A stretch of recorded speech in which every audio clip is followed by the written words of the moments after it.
요한복음 4장에 사마리아의 야곱의 우물에서 예수를 만난 여인이 자신의 모든 것을 알고 있는 그가 선지자인 줄 알고 묻습니다.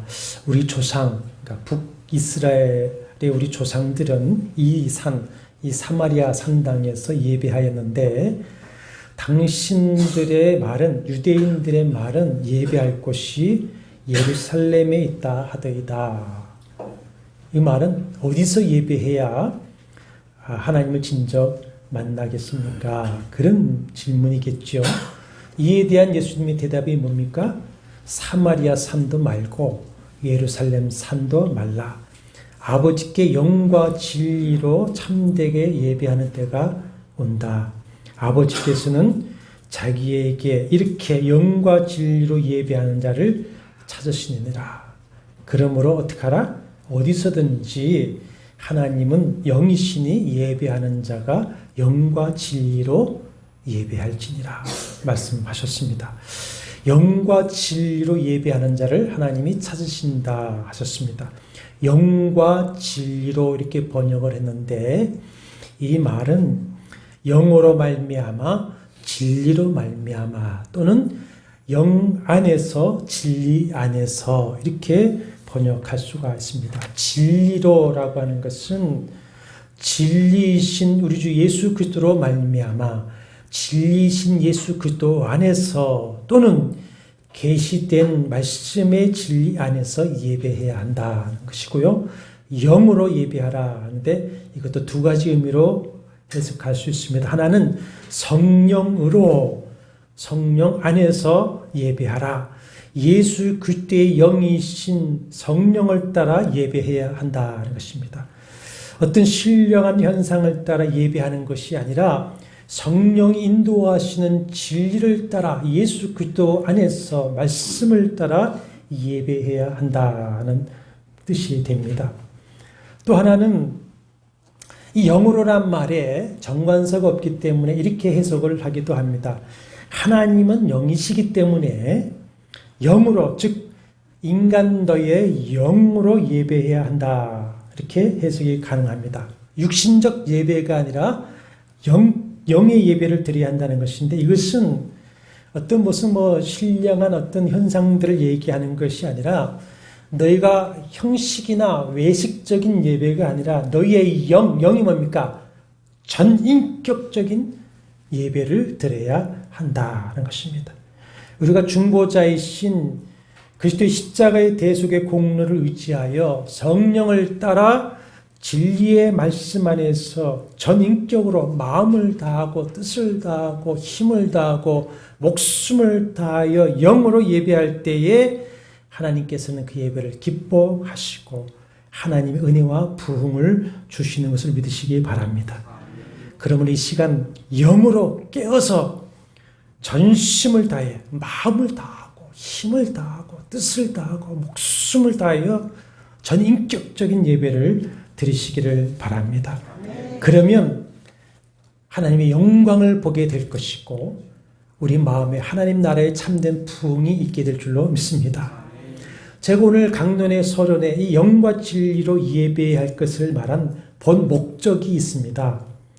근간에 두 가지 뉴스가 세계의 교계와 우리 한국 뉴스의 핫 이슈가 되어서 여러 가지 논란이 불같이 일어나고 있는데 뉴스를 통해서 들어보시기도 하실 것이고 유튜브나 넷플릭스로 보신 분들도 있을 수가 있을 것입니다.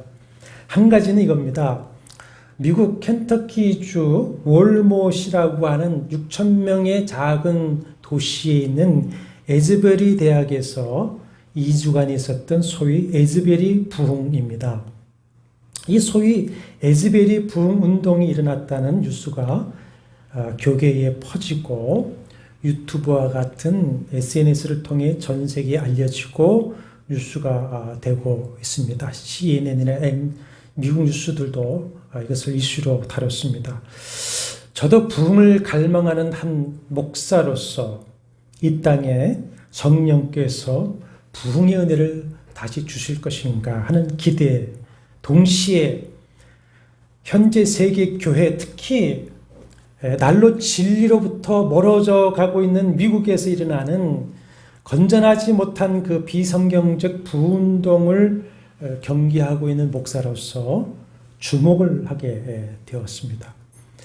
감리교 계통의 대학으로 신학교도 있는 학교인지라 모든 학생들이 3번의 체프를 의무화되어 있는데 하루는 수요 체프를 마치고 일부 학생들이 남아 찬송하고 기도하기를 시작했고 24시간 2주간 계속되었죠.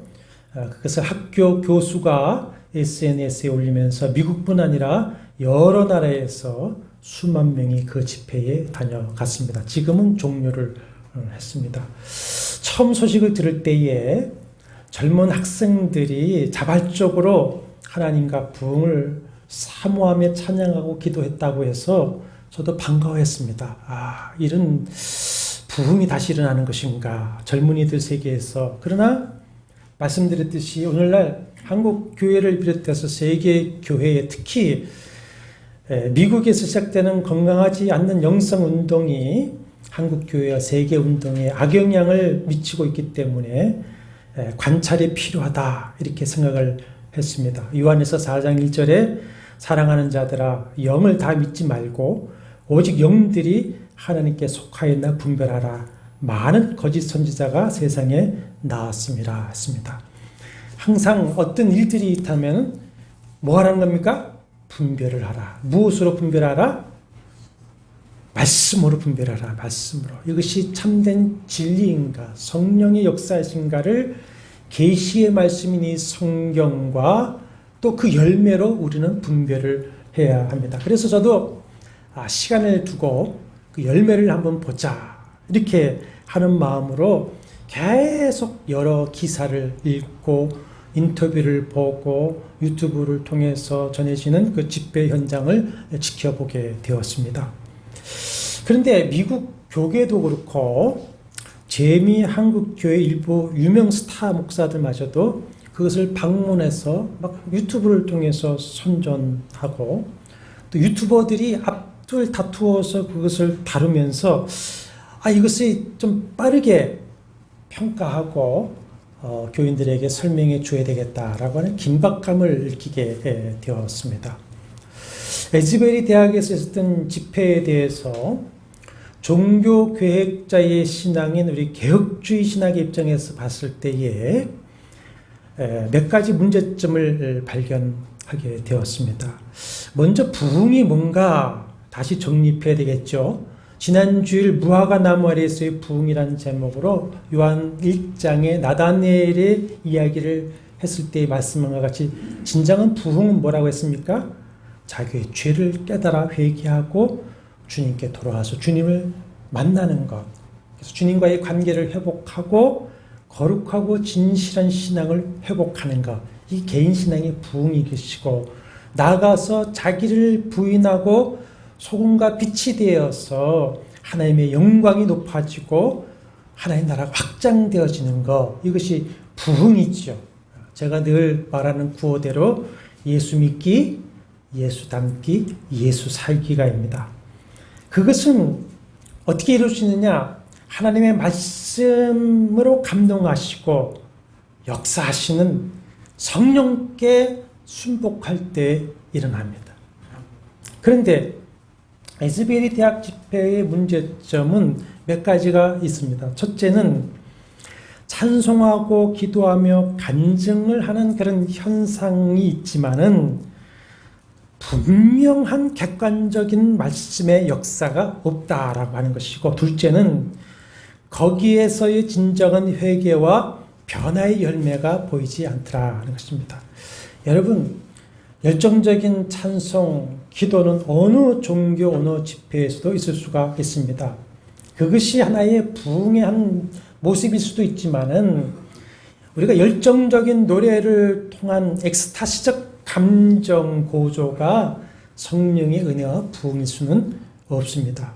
처음 들을 때에는 유명 교회의 음악 프로페셔널 세션들이 와서 찬양 인도를 하겠다는 것을 거절했고, 학생들이 자체적으로 찬양을 인도한다는 것에 긍정적인 마음을 가졌어요. 이 찬양 음악 세션들은요, 프로페셔널들은 과장을 합니다. 과장을 하고 인위적인 것을 만들어가기 때문에 좋지 않습니다. 항상 저는 그렇습니다. 프로페셔널보다는 이 은혜의 세계에서는 아마추어가 은혜롭다는 것이에요. 아마추어즘이 은혜롭다. 긍정적으로 되는데 그 찬양을 인도하는 리더와 그룹이 문제가 되는 거예요. 찬양과 기도회를 리드했던 사람이 누구냐면 처음 8일 동안에 엘리야 그레이크라고 하는 에즈베리 신학교 신학과 학생인데 이 친구가 어떤 사람이냐면 동성애자입니다. 동성애자. 자신이 동성애자인 것을 SNS 여러 채널에 밝혔고 학교에 와서 입학해서 공부하면서도 커밍아웃을 했어요.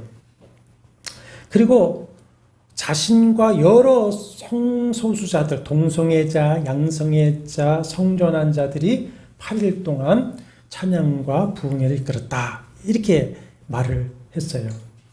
항상 어떤 현상으로 분별을 해서는 안 되고 뭐로 분별을 해야 된다고 그랬습니까? 계시된 이 말씀과 열매로 분별을 해야 된다. 그러면 한번 말씀과 열매로 분별을 해보겠습니다.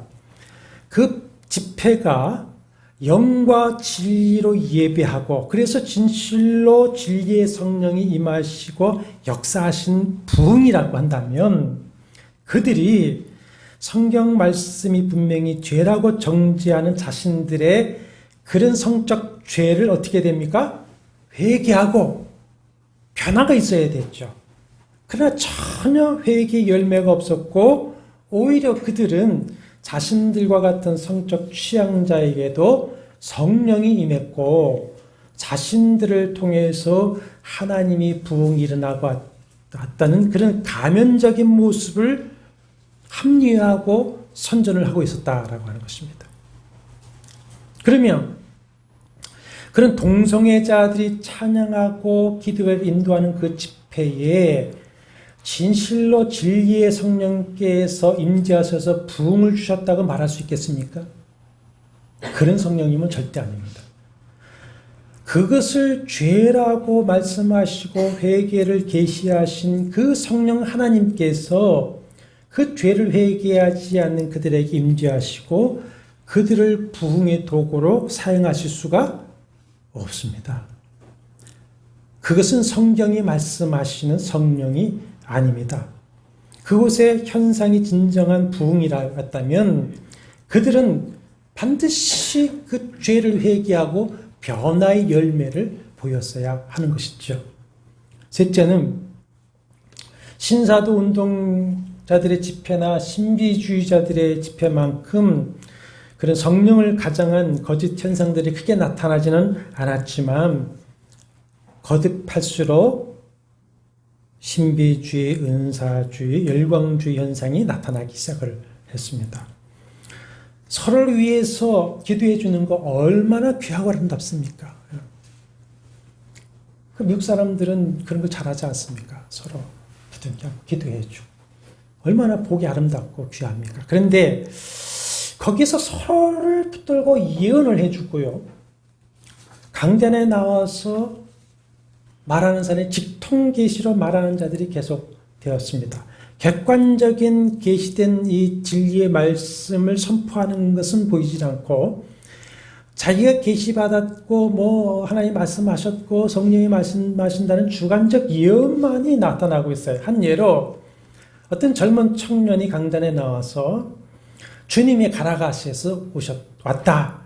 와보니까는 주님이 우측을 보라는 선생님 우측을 보았더니 이렇더라. 좌측을 보니 이렇더라 하면서 뭐라고 하냐면 예수께서 이 자리에 오셔서 그 말 그대로 하는 겁니다. 예수께서 이 자리에 오셔서 이곳에 보좌를 세우셨는데 어찌 오지 않을 수가 있겠느냐. 그러니까 아멘 할렐루야 함성이 나와요. 자, 그러나 여러분 이것이 진리라고 생각하십니까? 이단의 전유물입니다. 이단의 전유물. 예수 그리스도는 지금 어디 계시죠? 하나님 보좌 우편에 보좌를 하고 계십니다. 그리고 장차 강림하 이 세상을 심판하실 때에 보좌에 앉으실 그때에는 계시록 오늘 20장 11절 12절을 보면 그 앞에 땅과 하늘이 피하여 간데 없더라 그랬어요. 만민중앙교회 이재록 이단이 성도를 미혹할 때에 그걸 잘 사용했습니다.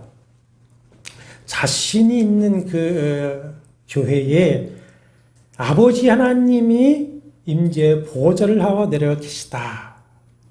항상 그럽니다. 그리고는 이 영상을 볼 수가 있습니다만은 어떤 야외에 가서 모두 흰 옷을 입고 환상을 보고 예언한다는 사람이 하나님 아버지 예수 그리스도가 목자님이 초청하시니까 저거 내려오셨다니까는 이절에 이거 또 이러고 있어요. 의자가 3개가 있는데 의자 3개에 하나가 자기가 앉았어요. 자기가 누구냐면 성령입니다. 그리고 목자이신 성령이신 이재력이 초청하셔서 성부와 성자가 기쁨으로 내려와 계시다. 거짓 예언과 환상 쇼를 그렇게 하고 있습니다.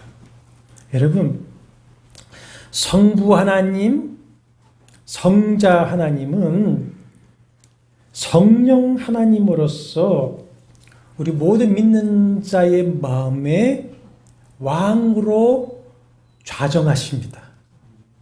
그래서 임마누엘 하시고요. 나를 통치해 가시고 사랑해 가시는 것입니다. 어떤 특별한 집단과 장소에 그 보호자를 놓고 임재하여 계시는 것은 절대로 아닙니다. 에즈베리에도 그곳에 임하신 성령을 체험하겠다고 참여하고 수많은 인파가 몰려갔고요. 유명 목사들도 그 부흥에 참여하겠다고 가서 유튜브로 생중계하고 있는데 저는 그것을 보면서 저 사람들이 바른 신학과 성경 지식을 가지고 있는 것인가? 소위 목사와 신학자라고 하는 사람들이 어찌 저럴 수가 있는가? 성령의 역사는 특정 장소와 특정인에게만 있는 것이 절대로 아닙니다. 아멘이시죠? 요한복음 1장 나다니엘 이야기에서도 강론했듯이 그 무화과 나무는 어디서든지 될 수가 있습니다. 아멘? 어디서든지 그 무화과 나무가 될 수 있는 것이고요. 요한복음 4장 사마리아 음묵가의 여인에게 말씀하시는 것 같이 그 어디서든지 교회로 모여서 영과 진리로 예배하면 되는 겁니다. 우리가 교회로 모여서 진실로 영과 진리로 예배하면 그곳이 어디든지 하나님이 기뻐하셔서 성령으로 충만하게 임재하시고 부흥을 주시는 것이죠. 그러므로 오늘 이 시간도 이곳에 우리가 모두 함께 영과 진리로 하나님이 기뻐하시는 예배를 드리면 하나님이 우리에게 부흥을 주시는 것을 믿으시길 바랍니다.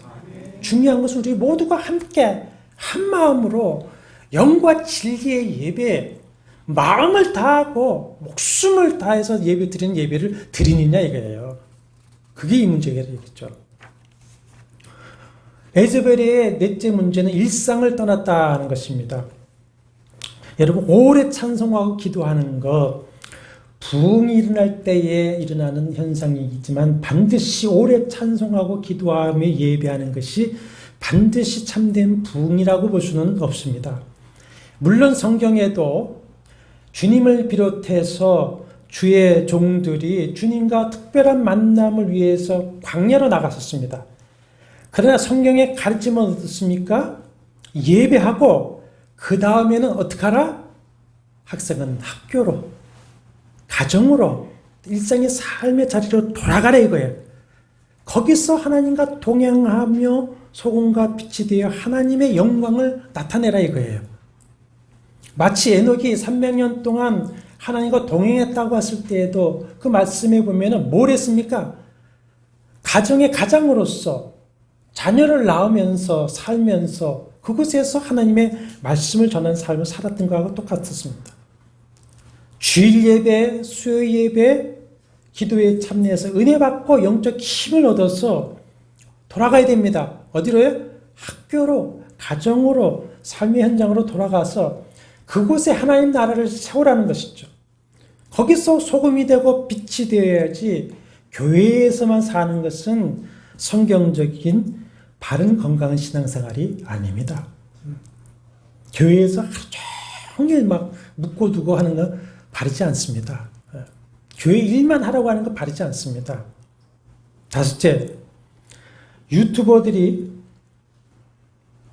자기 홍보와 조회수를 높여 이익을 얻고자 하는 마음으로 앞을 다투어서 분별 없이 참여하고 방송하고 있다는 것에 경각심을 느꼈습니다. 저도 우리 주일 예배 하고 나면 이제 말씀 강론부터 축도까지 집에서 편집을 몇 시간 해서 올리죠. 목적은 저는 한 가지입니다. 오늘 이 공동체 예배에 참여하지 못한 우리 교인들이 이렇게라도 함께 말씀의 은혜에 참여했으면 좋겠다. 또 하나는 전도용입니다. 그래서 우리 유튜브를 보고 말씀을 배운다고 하는 이, 은혜 받았다는 일도 있고요. 신앙생활하고 작정했다라고 하는 일도 소식이 들려옵니다. 그런데 제가 지금 이제 유년 유튜브를 하다 보니까 주변에서나 제 마음에서 욕심이 생길 때가 있어요. 욕심을 내라고 하기도 하고 욕심이 생길 때가 있어요. 어떻게 보면 조회수에 신경을 쓰게 되고요. 하다 보니까는 어떻게 하면 조회수를 높여서 인기를 얻고 그것을 이익을 창출할 수 있을까 하는 방법이 제게 보여요, 이제는. 2년을 해보니까, 쭉 보니까 어떻게 하면 조회수를 높이고 인기를 얻고 이익도 창출할 수 있을까? 근데 만약 그 욕심을 따라가면요, 복음의 순수함을 그 순간 잃어버리게 될 겁니다. 그래서 지금 인기 없는 이 개혁주의 말씀 강론을 버리게 될 거고요. 쉽게 소위 은혜롭고 영적으로 신령하다는 소리를 들을 수 있는 설교와 현상들을 유도해 나갈 수가 있습니다. 그렇기 때문에 저는 그 유혹을 멀리하고 그래서 저에게 주신 은혜와 은사를 따라서 이렇게 고지식하게 그냥 말씀 강론을 계속하고 있는 것이죠. 또 하나 요즘 핫 이슈가 되는 것이 있으면 여러분 뉴스를 많이 들으시고 알 것인데 나는 신이다라고 하는 다큐멘터리입니다. 넷플릭스에서 했는데 저는 넷플릭스 좀 보다가 도저히 역겹기도 하고요. 구체적인 내용은 모르더라도 다 아는 내용이니까 그만 보자 했습니다. 거기에 기독교 복음선교회 JMS 정명석이 만민중앙교회 이재록이 오대양의 박순자 아가동산의 김기순이라는 이단에 대해서 다른 다큐인데 지금 JMS 정명석이나 이재록의 그런 이단 사살 성범죄에 대해서 오늘 얘기를 하고 싶지 않습니다. 그거는 그냥 가서 보십시오. 보시면 되고요. 제가 지지난주에 책별 통정적 계시록 강론을 마치면서 중요한 몇 가지를 더 이어서 하겠다고 했지만은 지난주에 뭐 했습니까? 나다넬 무화과나무의 부흥을 강론하고 이제 말씀을 우리가 66권을 받았으니까 그 말씀을 통해 부흥을 사모하자 했었어요. 그리고 오늘은 이제 계시록의 중요한 몇 가지를 정리하려고 했던 참인데 나는 신이라고 하는 그 다큐가 그 필요성에 대해서 더욱 확신을 갖게 했어요. 넷플릭스 본방송은 다 보지 않았지만 이미 그들이 어떤 존재들이라는 것은 이렇게 알고 있습니다. 그래서 이제 다른 사람들이 어떤 평가들을 하고 또 거기에 증언을 한 이들이 인터뷰들을 하고 있어서 그 인터뷰들을 여러 가지를 또 봤는데 그중 인터뷰 하나가 뭐가 있냐면 초창기 자신의 대학 시절부터 30년을 몸담았고 JMS의 그 기초 교리를 만든 소위 초창기 5인방 멤버였고요. 그 교리를 가리키는 거기 섭리신학교 교장이었고 거기 부총재를 하다가 탈퇴를 해서 회심을 하고 이제는 정통교단의 목사가 된 이가 있습니다. 안산 상록교회의 김경천 목사이신데 찾아봤더니 우리 합동축 남중도회에 있더라고요. 그 전문가 목사님이 이단 전문가 목사님에서 회심을 하고 지도를 받고 신학을 공부하고 교회를 세우고 그래서 그쪽 그 계통의 그 회개한 사람들의 교회는 상록교회입니다. 상록교회. 어딘지 상록교회가 있다 그러면 그렇게 보면 됩니다. 그래서 이단의 JMS 이단의 실제를 선포하고 이제 탈퇴자들을 이제 바른 신앙으로 인도하는 목회를 하고 있는 김경천 목사에 대해서 GBS가 인터뷰를 쭉 했습니다. 그러니까 김경천 목사가 참 자기가 JMS의 앞잡이 노릇한 것을 먼저 통렬히 반성합니다. 이렇게 하면서 실체를 말하는데 그 이제 인터뷰 말미에 그러면 목사님 어떻게 그 대책을 세워야 할까? 어떻게 해야 될까요? 질문을 하니까 이런 얘기들을 했어요. 그곳에서도 그냥 믿는 게 아닙니다. 거기에서도요, 직통계시가 있고요, 꿈이 있고요, 환상이 있고요, 방언이 있고요. 방언 통역들이 다 신비한 현상들이 다 나타납니다. 병전자들도 낫기도 합니다. 하면서 그런 것들을 추구하지 말아야 합니다. 그리고 제일 중요한 것은 교회에서 어렸을 때부터 교리 교육을 철저하게 해야 됩니다. 자신도 모태신앙이었는데 성경을 모르는데 무슨 성경을 2000번 읽었다고 하는 사람이 있고 가니까는 막 정리를 해주니까 미혹에 넘어갔던 거였죠. 교리하면은 자칫 부정적인 마음을 갖기 쉬운데요. 교리는 다른 게 아닙니다. 성경을 가르치기 위해 조직적으로 정리한 것으로서 교리의 내용은 성경입니다. 성경. 바른 성경 교리를 공부해서 바른 신앙과 구원 간의 반석 위에 쓰는 것이 제일 중요합니다. 제일 중요합니다. 그중 이 요한계시록은 초대교회에서부터 이단들이 늘 자의적으로 해석해서 이단 괴수들을 신격화하고 자신들의 집단을 특별화시키면서 사람들과 교인들을 미혹하는 단골 메뉴가 이 요한계시록이겠죠. 나는 어리석게도 그런 이단에 속아 넘어가지 않는다. 자만할 사람 아무도 없습니다. 아무도 없습니다. 이단의 미혹에 넘어가는 사람들이 세상에서 어리석은 사람들이었습니까? JMS 보십시오. 주 포섭 대상에 누구 있습니까? 명문대 똑똑한 학생들이었어요. 각 이단에 보면요. 아주 세상에서 똑똑하고 유능한 사람들이 포섭이 되어서 중요 역할을 꼭 합니다. 예를 들어서요. 이제 고인이 되었으니까 말할 수가 있겠죠. 서울대 교수와 총리까지 역임한 고 정윤식 총리를 기억하실 겁니다. 정윤식 총리는 소위 말씀의 아버지라고 자칭하는 박윤식 이단교회에서 장로요 총회장까지 했습니다.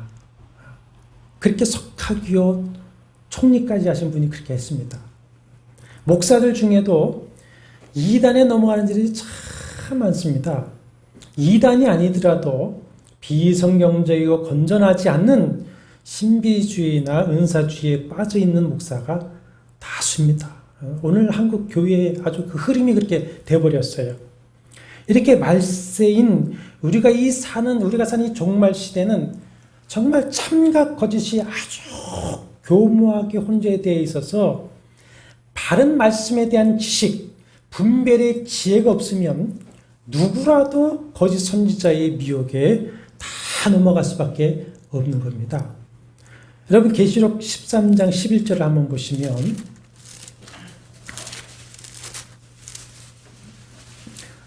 땅에서 한 짐승이 하나가 올라오는데 그 모양이 어떻습니까? 13장 11절 어린 양과 같이 두 뿔이 있고요. 용처럼 말을 합니다. 심지어 그 밑에 보면은 13절에 보면 큰 이적을 행하되 심지어 사람들 앞에서 불이 하늘로부터 땅에 내려오게 합니다.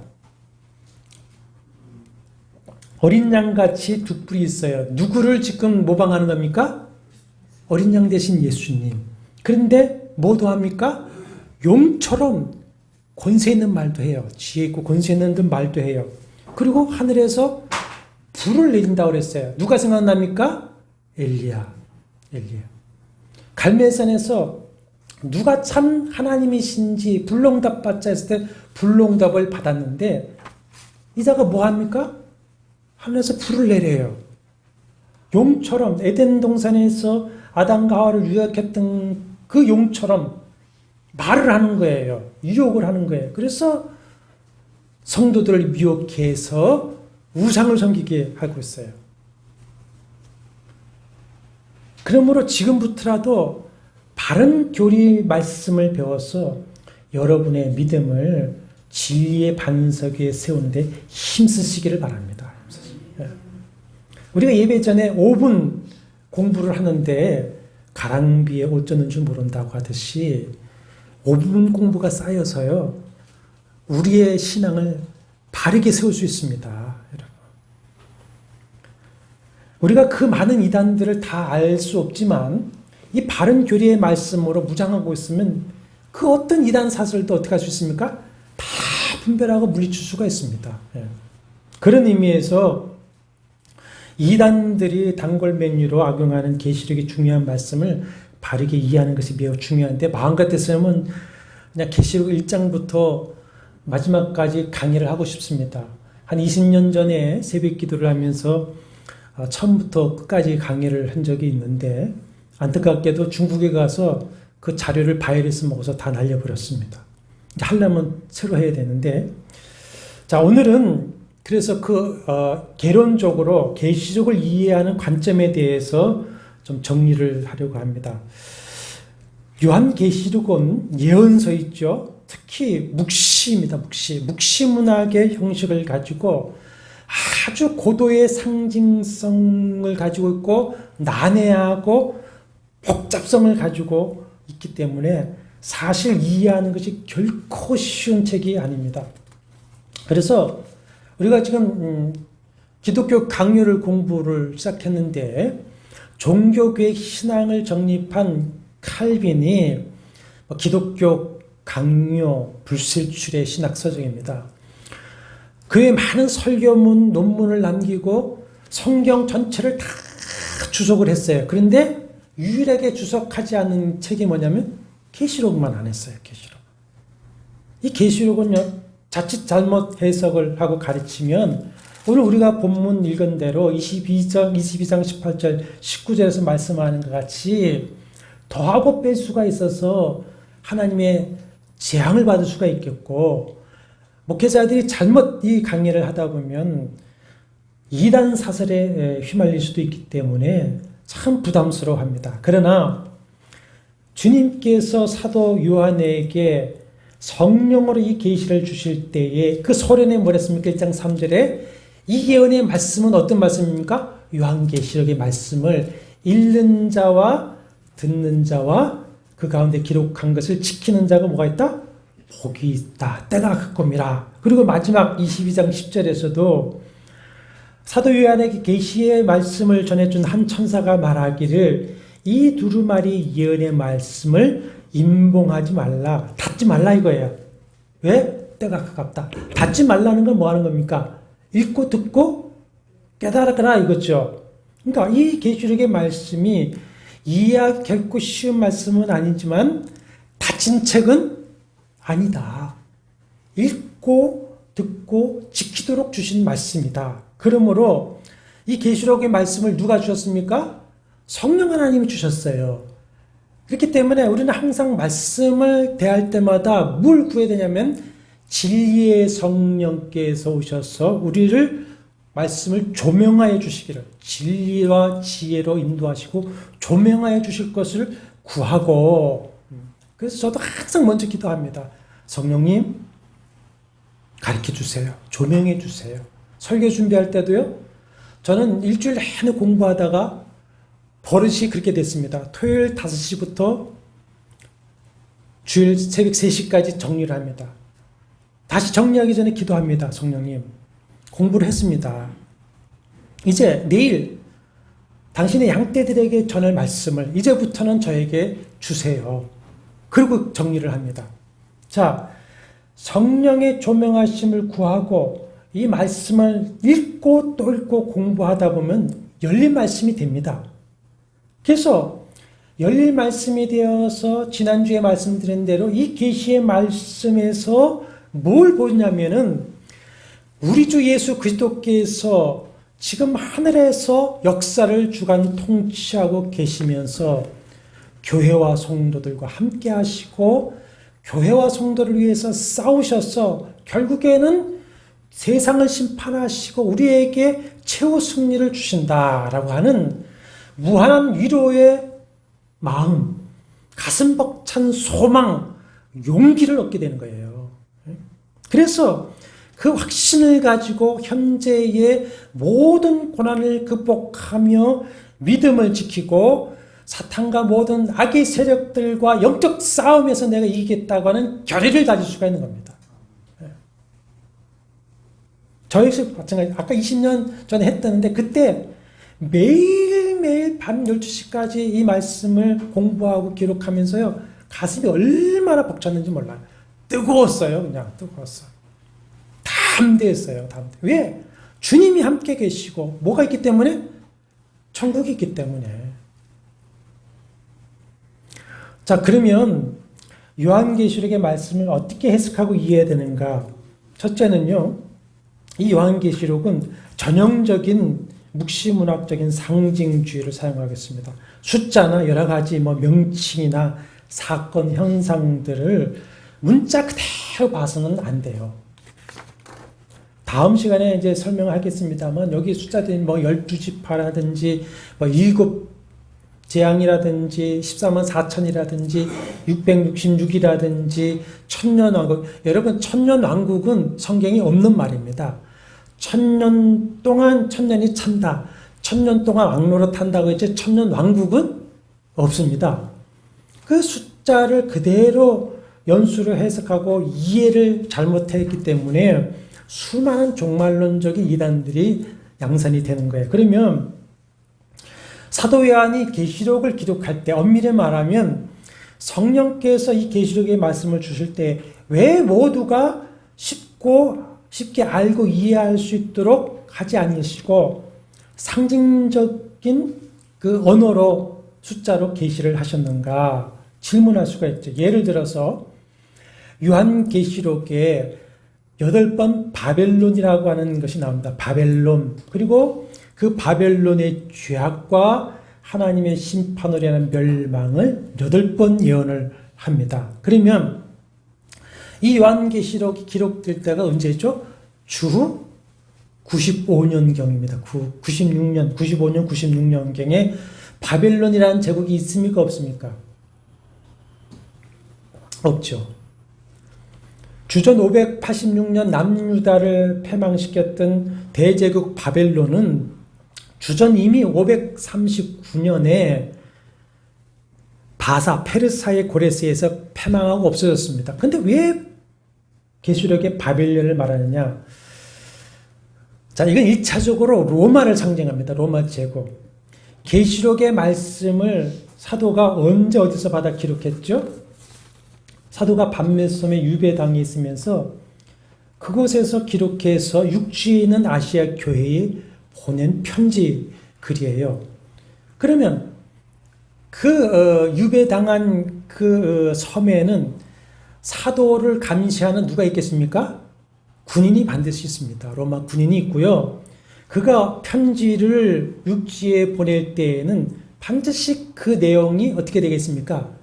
검열되어 있게끔 되어 있어요. 지금도 감옥에서 편지 오가는 거 다 검열하지 않습니까? 검열되어 있습니다. 그러면 그 당시 개인이나 교회가 당시 로마 제국과 황제의 박해를 당하고 있을 때인데 계시를 받아서 야 성도들이여 이 로마와 황제가 결국 하나님의 심판으로 망할 것이니까 자 참고 용기를 내라 이러면 어떻게 되겠습니까? 더 박해가 심해지겠죠.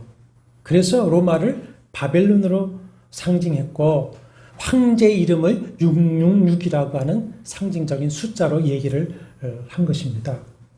그러니까 이렇게 전쟁에서 적군에게 뜻이 노출되지 않도록 암호를 사용하듯이 숫자와 이름들을 비밀 암호화하는 상징적인 숫자와 이름을 사용했어요. 그런데 계시록을 읽고 또 읽고 공부하다 보면요, 은밀하게 그 암호적인 숫자와 상징이 무엇을 말씀하시는지 나타내주고 있어요. 은밀하게 나타내주고 있어서 그 예의 말씀을 통해서 이런 말씀이구나, 위로를 얻고 소망을 가지고 용기를 얻게 하시는데, 그것을 위해서 우리가 뭘 구해야 되냐면 진리의 성령이 조명하심, 가르쳐 주심, 그리고 말씀에 대한 노력이 필요합니다. 노력이 필요.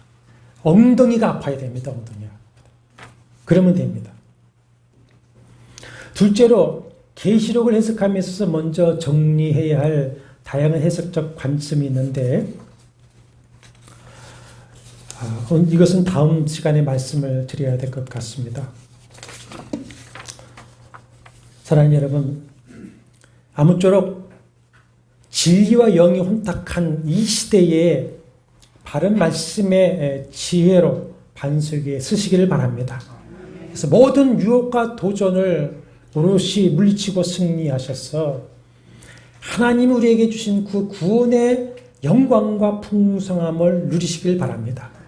그래서 이 예언의 말씀을 읽는 자와 듣는 자와 그 가운데 기록한 것을 지키는 자가 복이 있다라고 하는 말씀이 성도 여러분 가정, 우리 교회에 그대로 성취되어지시기를 주의 이름으로 축원합니다. 주님, 저희들에게 말씀 부흥을 허락하여 주옵소서. 진리의 성령께서 우리를 늘 진리의 말씀으로 인도해 주시옵시고, 우리에게 주신 그 은사와 은혜를 가지고 하나님 모든 유혹을 이기고 승리하며 하나님 나라 부흥을 이루시도록 도와주시옵소서. 세상을 바라보지 않게 하시고 세상의 즐거움에 유혹되지 않게 하여 주시옵시고, 십자가를 지고 주님 따르는 것이 즐거움이 되어서 모든 세상의 미혹을 물리쳐버리고 진리에 승리하며 하나님 나라의 부흥을 이루가시도록 도와주옵소서. 한 주간 생활할 때에도 성령님, 사랑하는 성도들 마음속에, 우리의 마음속에 늘 진리의 말씀으로 감화감동하시고 인도하여 주셔서 승리하게 도와주옵소서. 예수님의 거룩하신 이름으로 기도합나이다. 아멘.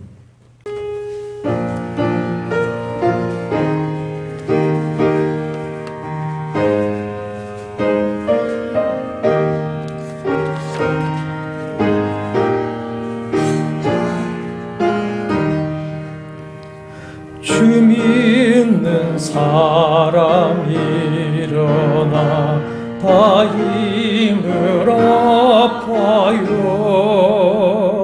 이 세상 모든 마귀를 다쳐서 멸하세. 저 앞에 오는 적군을 다 싸워 이겨라. 주 예수 믿는 힘으로 온 세상 이기네. 믿음이 이기네. 믿음이 이기네. 주 예수를 믿음이 온 세상 이기네. 온 인류 마귀 괴율로 금죄에 빠지니 진리로 띠를 띠고서 늘 기도 드리세. 참 믿고 의지하면서 겁 없이 나갈 때 주 예수 믿는 힘으로 온 세상 이기네. 믿음이 이기네. 믿음이 이기네. 주 예수를 믿음이 온 세상 이기. 끝까지 이긴 자에게, 끝까지 이긴 자에게 흰 옷을 입히고 또 영생복을 주시니 참 기쁜 일일세. 이 어두운 세상 지나서 저 천성가 도로 주 예수 믿는 힘으로 온 세상 이기네. 믿음이 이기네. 믿음이 이기네. 주 예수를 믿음이 온 세상 이기네. 주 예수 그리스도의 은혜와 하나님의 사랑과 성령의 교통하심이 너희 무리와 함께 있을지어다. 아멘.